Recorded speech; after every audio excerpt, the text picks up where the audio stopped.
Good morning. Good morning. It's 7:30 on this Friday. TGIF. I don't know about you, but it has been quite the week. You know, we started off with Debbie, and that was quite the start to the week. And so here we are on Breakfast with Bridgett here on News 6 Plus on a Friday. But the weather, it just keeps coming. So again today, feeling in the 100 plus range as far as that heat index. So you'll want to practice caution out there again today, no matter what you're planning to do, but hopefully looking forward to a productive day. So we'll get over to Chief Meteorologist Candace Campos over in the Pinpoint Weather Center. And Candace, we made Yes. it. We made it. Knock on wood. It's been the longest week. I know. I feel it. So how are you going to treat yourself? Treat yourself, please. Absolutely not. I have so much to do. I have so much to do with school starting. Right. I was telling you during the show that I made the mistake of trying to transition one of my kids' closets from like the 3T to the 4T, but then that dominoed into pulling things down from storage to move things that were Alessia's old stuff into her Sienna's new stuff. But that's also it's like that meme that says like when you had all this energy to like reorganize your closet, and then it like shows you sitting there in tears and piles of things. Or like you're wearing all of it.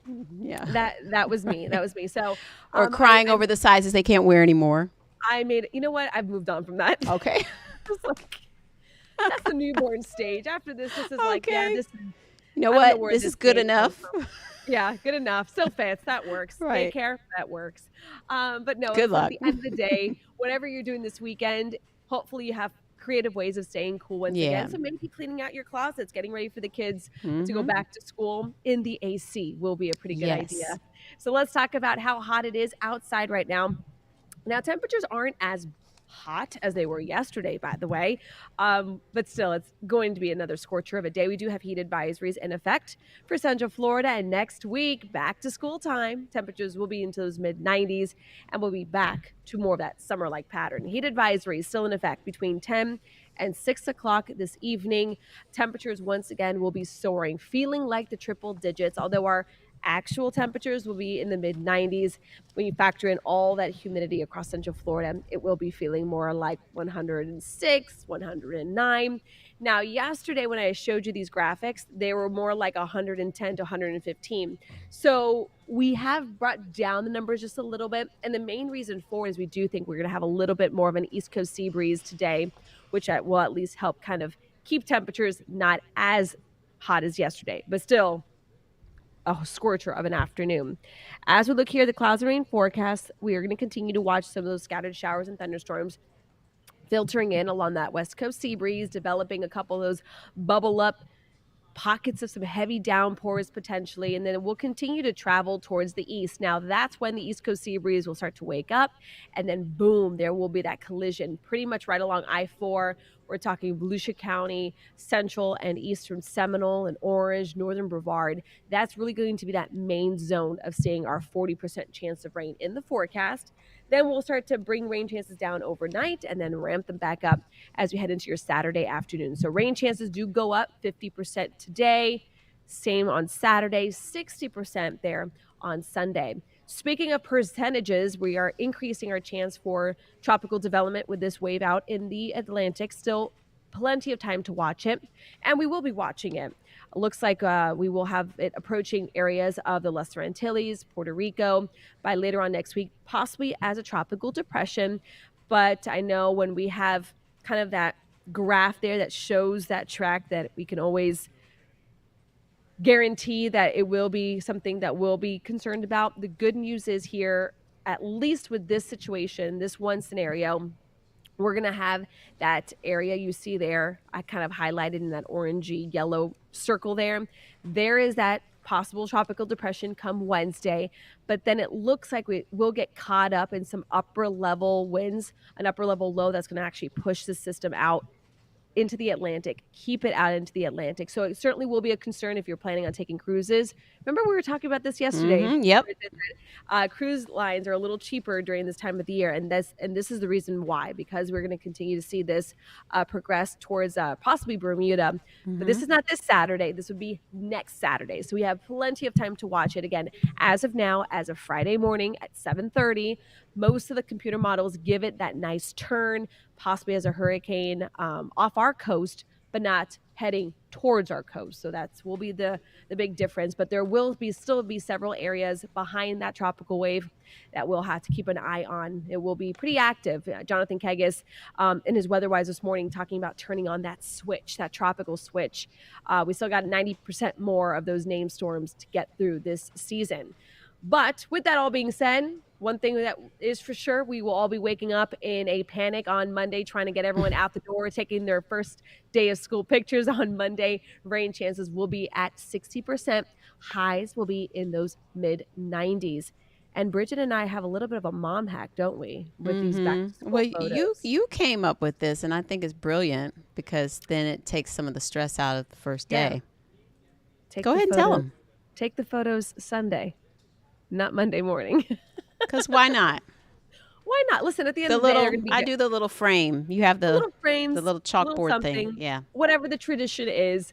They're going to look exactly the same, whether it's Saturday, Sunday, or Monday. But you and I will be here, so we won't have the chance to take them to school on Monday. So that's kind of our way of making up for the mom guilt that I'm we going to try to have. see if I can hack that. I'm going to stay tuned. I'll Ooh, I'm maybe have to excited. go mobile, or we'll see.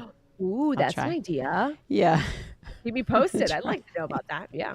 But anyway, so rain chances back up to about a 60% though on Monday.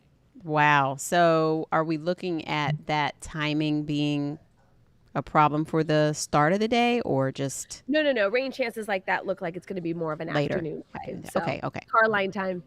Okay. Mhm. All right. Here we Back to go. normal. Here we go. Here we go again. All right. Well, thanks, Candace. Sure. All right. See you soon. Bye. Bye. All right. Trooper Steve is getting ready for a Friday. I think no one's more ready for it to be Friday than him. You can borrow these on Monday. What is that? These are the keys to results one. Oh, all right. I say if you need to go see the kids, we can maybe go for a ride on Monday. Oh, well, there you go. Hadn't I'll thought of pitch that. that.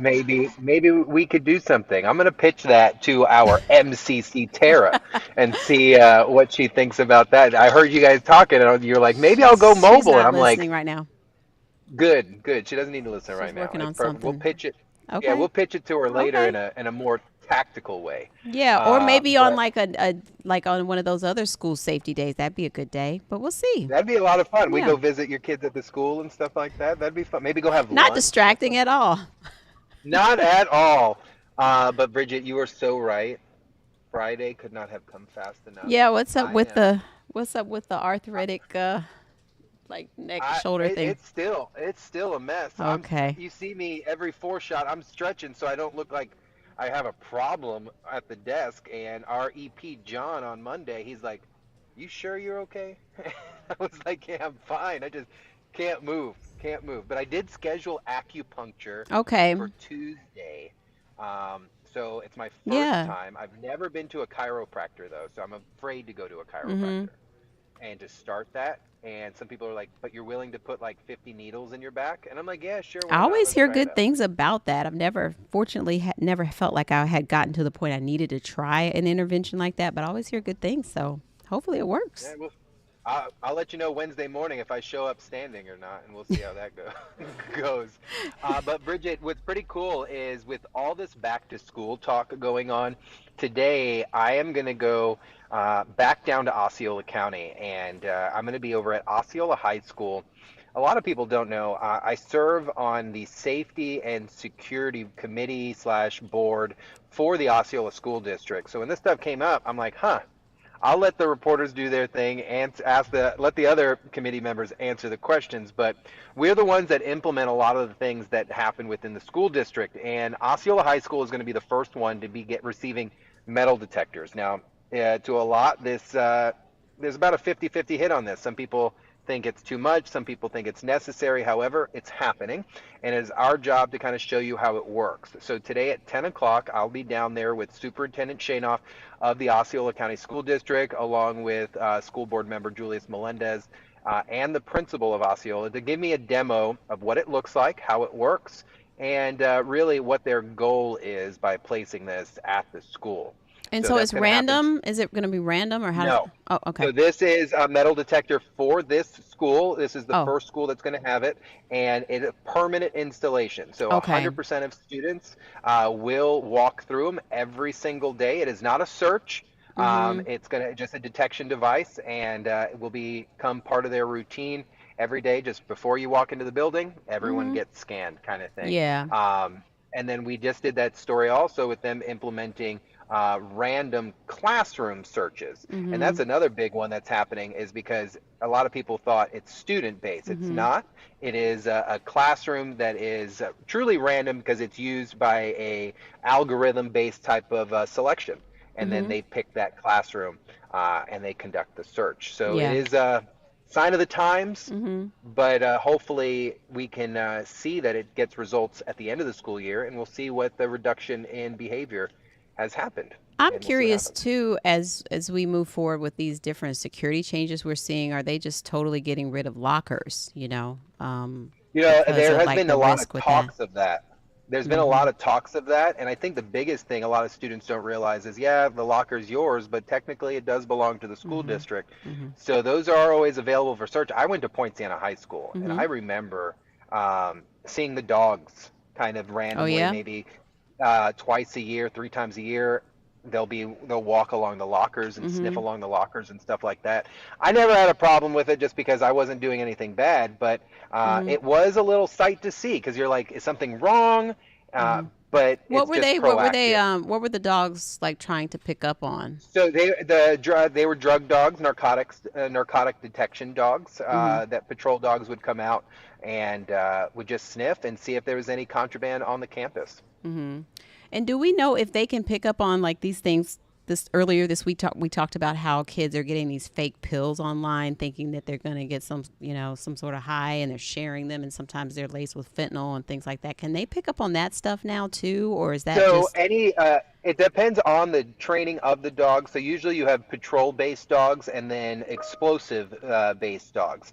So both a dog can be trained in both, and even weapons detection. There are dogs Mm-hmm. that can sniff out a weapon, Mm-hmm. and that's just so crazy to think Yeah. about. But yeah, so these dogs would be able to sniff almost like a abnormality, Mm-hmm. maybe not a specific fentanyl or something like that, because What if about the it's deadly to vapes? us. There is dogs that can now find vapes, Because believe it or that's the not. big problem too. That is a big problem, and at that age, it is illegal. And if you just wait a Mm-hmm. couple of years, you could choose to do whatever you want. But I think a lot of people get the misunderstanding that, look, you Mm-hmm. are attending class and you Mm-hmm. are under rules.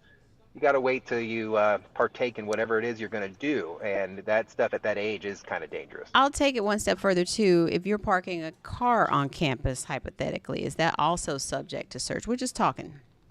Yeah, we're just talking for a student. Most students sign a code of conduct and a memorandum of understanding when you are getting those privileges to drive your car to school. So what they're doing is they're signing the rules, saying, "Look, I agree to abide by all traffic rules. I'm not going to endanger anybody. I can only leave during these times, and I agreed to have my vehicle searched at any given time while on the premises." Mm-hmm. So if for whatever reason the school district received some type of information, they could either search your vehicle, or if you refused, they could have your vehicle instantly removed from the property. Mm-hmm. All right, good information to know. So, and you said you're streaming at Streaming at 10. I know you have 10. an interview Okay. coming up. No, Roadways are good no this interview. morning. Oh, okay. All Mm-hmm. right. Well, I could give you a quick traffic if you Yeah. want. Yes, please. All right, why not? So things looking pretty good this morning, Bridget, on a Friday before back to school. I don't even have kids, and I can't believe we're saying this. Um, for Champions Gate to downtown, only a 27-minute drive this morning, which is really nice. And we're not seeing the heavy delay over by 535, just out there by US 27 eastbound this morning. Even DOT camera showing, hey, the traffic's at least moving out there. No crashes to report over by the Reunion area. If you're visiting us from out of town, thank you for watching us here on News 6 and having your breakfast with Bridgett this morning. A little further towards busier portions of Orange County, South Chase, Orange Avenue, looking good as you head northbound on the Florida Turnpike as well. There was an earlier crash on the Turnpike out by Consulate, vehicle fire, but fire rescue and the Florida Highway Patrol state troopers cleared that out for us. 528 east and westbound by the airport. We've seen delays earlier this week out by the airport, but before we hopped on here, looks like our flight times are looking good, but if you are flying anywhere northeast, you want to make sure you're checking on that because a lot of delays. The wife's a flight attendant now, so I get a little heads up on certain things. 528 towards Cape Canaveral, nice and clear in Brevard County. And then out in this area, Eustis, good morning to you. We did have an earlier minor crash. I can't talk this morning. Off of State Road 44, that has been cleaned up for us. And then we moved back towards I-4 in Lake Mary, and the delay westbound, Bridgett, not that bad. So it is Friday. Time for everyone to get their mind ready for back to school. Next week, I'm telling you, traffic is going to look crazy again. So whatever you experienced for the past 2 months is not what we're going back to for the next, 10. Right. So be brace prepared for watching out for those walkers, bike riders, everything, the crossing guards, the backups. Yes. Oh, we're ready. Alternate routes are key, right? If you don't have to, And if you don't have to go by the school, don't go by the school, please. Don't go by the school. Find a side street, cut around, take 3 extra minutes to find yourself a detour, something. Yes. So join me at 10 a.m., Bridgett. I'll be over at clickorlando.com. All right. Sounds good. See you then. Thanks. See ya. Okay, so we have some headlines to get to for you. Tomorrow, Master Deputy Link will be laid to rest at his church, and so we'll be carrying that service live on News 6. And so hundreds of people are expected to be there for that service tomorrow. It's a week ago today that ambush happened when 3 deputies were responding to a disturbance call that had come in from a neighborhood, and this was near rural Eustis. So that celebration of life is tomorrow morning at 11 a.m. At his church in Claremont. News 6's Catherine Silver spoke to the pastor there about how they are remembering this fallen hero and, their brother in Christ. Lake County is hosting the farewell to honor fallen Master Deputy Bradley Link, but this is a moment for all of Central Florida. This Saturday, inside Real Life Christian Church in Claremont, his service and sacrifice will be remembered. Jesus is the ultimate example, and what he says is greater love has no one than someone who gives their life on behalf of other people. That's, of course, what he did, but that's also what Bradley did, and I think it's to be honored and celebrated. Pastor Justin Miller is leading the service, what will be a celebration of Link's life. This is where he went to church. Actually, 2 nights before he was killed, he was at our men's night here at a table, being prayed for and sharing about his life. And so just a really down-to-earth, cool person. So he was a face that people would recognize here on a Sunday service? Well, with that mustache, yes, that was the thing. So one of the things I love, the first time we met, I was drawn to the mustache. And I said, man, she must really love you to let you have that thing. And she just grabbed him. She said, I really do. It was beautiful. Master Deputy Bradley Link joined the force first as a young explorer, a graduate of Lake Mineola High School and a military veteran. More than that, he was 28 years old, a husband, a son, a devoted deputy. Pastor, this community is certainly hurting. What is your hope for this service? Good things can come from this bad. Again, beauty can come from this brokenness. And if God can use us at all to bring that message, not just to the people in attendance, but really to the community at large, I think that's a beautiful thing. In Lake County, Catherine Silver, Getting Results, News 6. That'll be a beautiful service. So you can watch that at 11 a.m. on our air on clickorlando.com and here on News 6 Plus. If you would like to watch that, it will be streaming live. We've also learned that one of the deputies who was injured in the ambush, Master Deputy Gargano, made it through a 5th surgery yesterday, and the other deputy, Harold Howell, went home earlier this week. We are going to take a quick break. We'll be right back with a little bit more news for you. Welcome back. We mentioned school starts on Monday, and some more areas are adding these speed zone cameras to the school areas to catch people speeding through school zones and then send out tickets. So hopefully that slows people down in areas where it's tending to be an issue. And so the latest city to sign off on these school zone speed cameras, St. Cloud. And News 6's Mark Lehman has more on how they did a study, and the results were surprising, and that's why they're moving forward with the plan. When it comes to drivers speeding through school zones, the city of St. Cloud says more needs to be done to keep students safe. The data that you showed is absolutely unbelievable, and I think each and every one of us needs to slow down. That data finding during a 3-day period, more than 3,700 drivers were caught speeding during school zone hours. To crack down on the dangerous behavior, the City Council approved a program last night that will use cameras to catch school zone speeders. And then this solution is almost guaranteed to save a life. When the cameras roll out, drivers who are caught speeding will be sent a $100 ticket in the mail. Eustis began using the system in April and caught 1,300 speeders in the first 5 weeks. The cameras are also set to go online when school starts in Palm Bay and Leesburg. The safety of the students and the crossing guards here in St. Cloud is a top priority, so very excited to move this forward. Now St. Cloud Council members say they're eager to join that list. And listen, that's one more reason that you don't want to go around those school areas if you don't have to, right? Well, we've been following a story that has everybody excited around here. The Lake Mary All-Stars are now in Pennsylvania getting ready for the Little League World Series. It is so exciting. And we were there yesterday when the team shipped off. And so they are hoping to become the first Florida Little League to take it all, because we've had a handful of teams make it to the Little League World Series, but no one's been the champion just yet. But we got a good feeling about this year, right? We checked the first pitch in the series being thrown out Wednesday night at 7. And we're going to keep you covered on this because News 6 anchor Justin Wormuth is going to be there following the All-Stars in this national spotlight at the Little League World Series. So he'll have updates starting next week on what's happening up there. So stay tuned on that one. Now we want to get to scenic beauty. Endless summer. We know it is hot around here, but Central Florida is a runner's town. We love it around here, but it takes support to get up and going. That's where, running clubs and groups come in. So News 6 anchor and insider guide Crystal Moyer, who has been on vacation, she'll be back on Monday, explains that the mission of one running group and a longtime Central Florida sporting goods store is to get more people going. I know it's hot outside, but there is a large community of runners here in Central Florida. I'm News 6 anchor and insider guide Crystal Moyer, and this community is encouraging people of all abilities to lace up their shoes and get running. I am not athletic at all.